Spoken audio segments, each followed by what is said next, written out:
Good morning. Okay, so this morning we are going to revise 2017 paper 1 Gce Physics.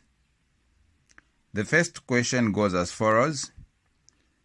The diagram below shows part of a ruler used to find the length of a nail. What is the length of the nail? So in this question, they want us to measure the length of the nail. So the nail is starting from this one. Now this is going to be our 0, because this is where we'll start counting from. So from this one up to 2, we are going to have 1 centimeter. Then from 2 to 3, it is 2 centimeters. Then we count the extra. So 2 centimeter, 2.1, 2.2, 2.3, 2.4, 2.5, 2.6, 2.7. So the correct length here of this ruler is going to be 2.7. So this part is not counted because the nail, it is not starting from 0 here, but it is starting from 1, which will be considered as our 0. So take note of that. So the correct answer here should be 2.7. So number 1, it's B.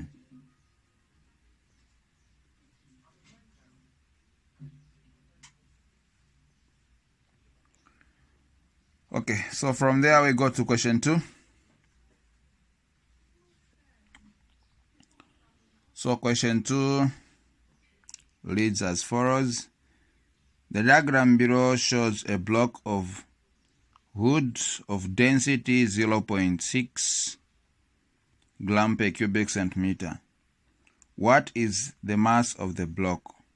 What is the mass of the block? So as we know, density is calculated by mass over volume. So we need to collect data. We only have density given here. So density we have, which is 0.6 gram per cubic centimeter. So density is given like that. Now this is a cuboid like. So now how do we calculate volume of the cuboid? Because we don't have volume. So we need to calculate volume also. So volume equal to L times B times height. So from the given sides, we will label this one to be our length, height, breadth. So our length is going to be 10 centimeters times 1 times 5.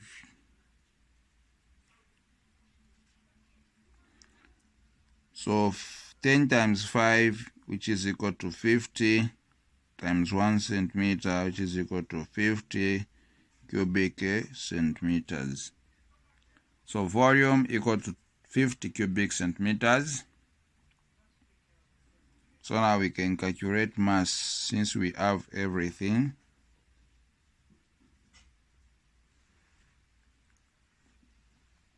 So we shall make mass subject of the formula here. Mass times 1, which is going to be mass equal to density times volume. So mass equal to density, we have 0.6. We have 0.6. Now 0.6 is same as writing 6 over 10. Okay. Same as writing 6 over 10.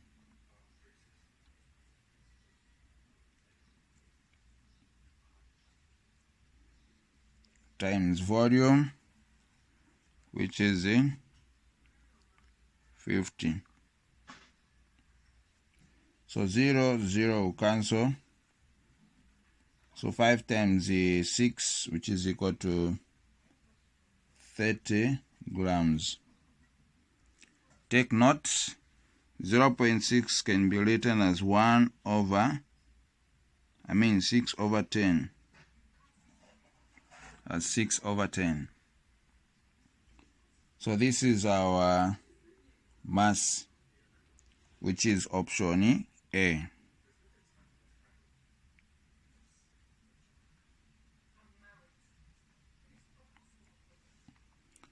We go to the next question.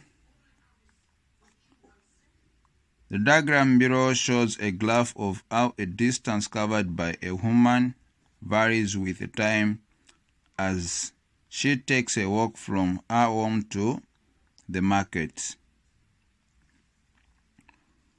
What was happening in the region AB during the woman's walk? So from 0 to A, we have uniform acceleration.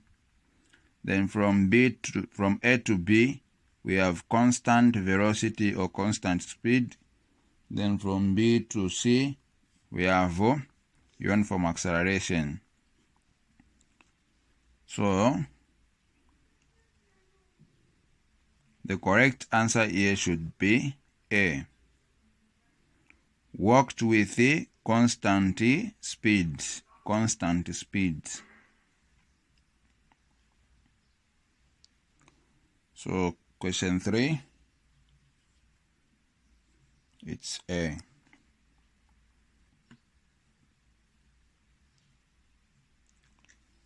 We go to the next question.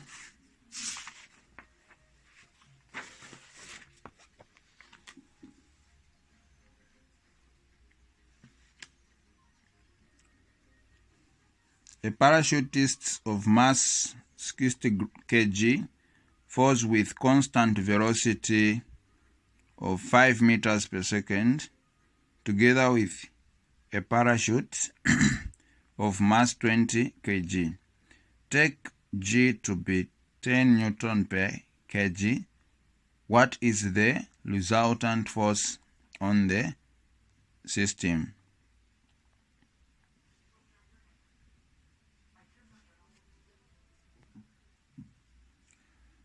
Okay, we go to question 4.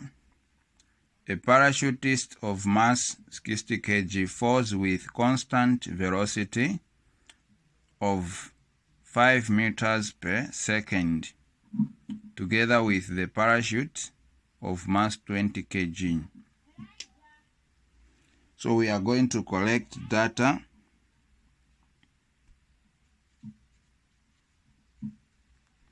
So we have mass, which is equal to 80 kg if we add. So mass of the parachute together with the parachutist is going to be 80 kg. Now this parachute moves with a constant velocity. Constant velocity. Mark this word. When you hear the word constant, then it means acceleration is equal to 0 because this parachute was stable. So acceleration is going to be 0 meters per second squared.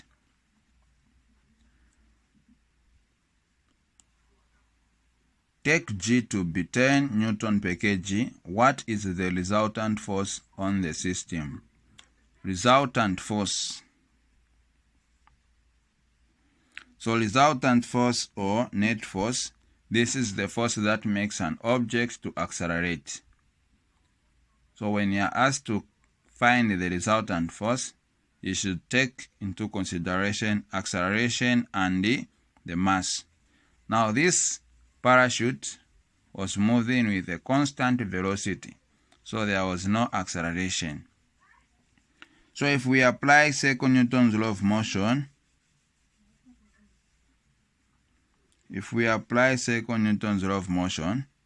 we'll say resultant force equal to mass, we have 80, times the acceleration 0. So the resultant force will be equal to 0 Newton.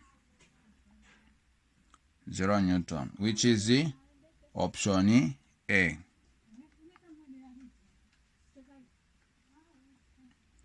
Which is option A. We go to question 5.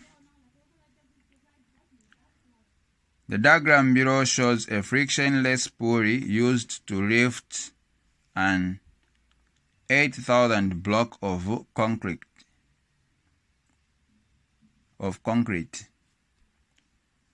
What is the minimum effort required to raise the block?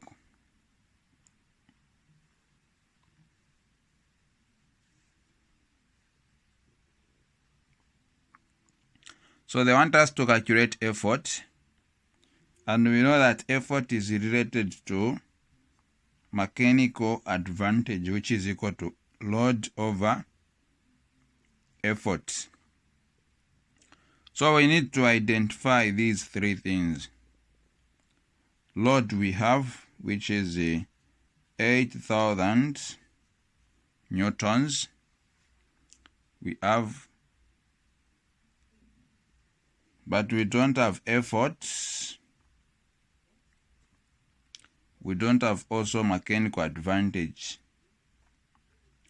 So we need first to find the mechanical advantage before we go to effort, the actual question. Now, how are we going to find this mechanical advantage? We are going to take advantage of this word used here, which is frictionless. When the pulley system has a frictionless, then it means it has 100% efficiency. It is 100% efficiency. And when it is 100% efficiency, then it means the mechanical advantage is equal to the velocity ratio. So mechanical advantage will be equal to velocity ratio when it is 100% efficiency. Is when you can consider mechanical advantage to be equal to velocity ratio.